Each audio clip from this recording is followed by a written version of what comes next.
On today's episode, we're going to talk about how to actually track conversions on your website.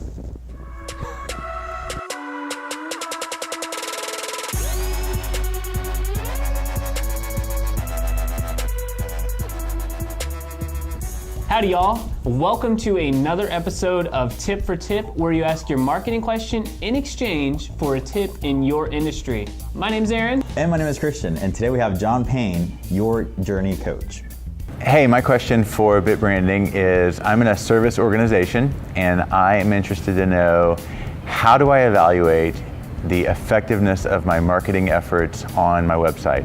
Very good question. Took a couple of notes here, and I don't know what Christian has, so probably some bonus material here.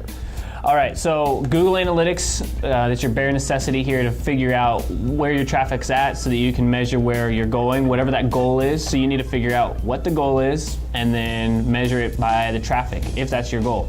If your goal is like conversions or people to do submissions, then you need to track it that way. If it's purchases, then it's through purchases. But a good way to track at least your traffic to your site and your website effectiveness is your DA, which is domain authority. Something really easy to use is something like SEO Quake. For the most part, that is a free service, so you can see where your domain ranks. Google Search Console, where you can see where you start to rank for terms. And inside of there, there's actually a thing called impressions that you may not rank for that are really close to things that you could rank for. And so you can see how many more things that you're getting that are impressions. So in your Google Search Console, find impressions and then look at how many you have there, and you'll see that your page is starting to grow that way. And then obviously sales. So closing deals, having appointments, that's a really good way. So, what do you got? Yeah, so basically some of the same stuff, but I would say the number one thing is to figure out your KPIs, or figure out that single number one thing that you want people to do on your website. What is that conversion, or what is that metric that you want to follow? The next thing is to figure out the software that you want to use. Aaron talked about Google Analytics, but there's things like Crazy Egg, Hotjar, Mixpanel. So there's a lot of options out there to track data on your website. And then number three is, even when you're tracking that one thing, maybe it's sales, for example, don't give up just then and there. Do other things to maybe enhance or get to that sale that is offering, free coupons, or having people sign up for your newsletter, and things like that. So give them reasons to convert, and to make that conversion on your website. Oh, and one other thing I want to clarify is KPI is Key Performance Indicator, because we did use the acronym, so we want to be small. All right, John, let's hear your tip for us. In the entrepreneurial world, a lot of people talk about the win-win and trying to make sure that all those options are available. However, most of us don't actually engage that way. We're really more of I get to win, and hopefully you win too.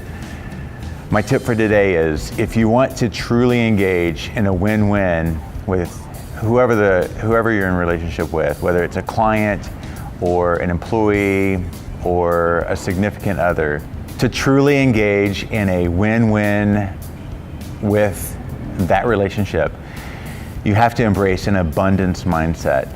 There are so many options out there. There are so many wins out there. There are so many potentials.